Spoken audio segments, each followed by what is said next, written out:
What are some of the biggest misconceptions SPAC sponsors or boards have about D&O insurance?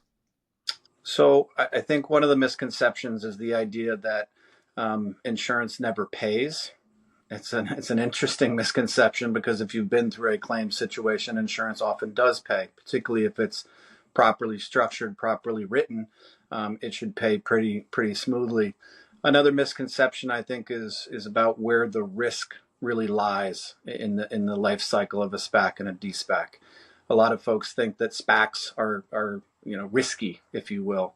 The reality is that a SPAC post IPO and during its search period has a pretty low risk profile. And mostly what we do there is put coverage in place to deal with personal exposure of officers and directors to make sure that personal assets are protected in case there is a claim.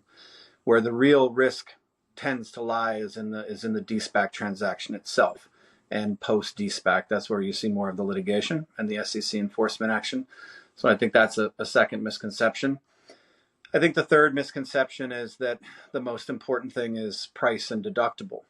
Certainly those are important, but the most important thing is coverage. There's no reason to buy a piece of paper that's not actually going to help you if you do have a claim situation. So delving into coverage, really understanding for a board and the executive team and the sponsor group, making sure that the coverage is appropriate and everyone understands what is covered and what is not by the D&O insurance policy.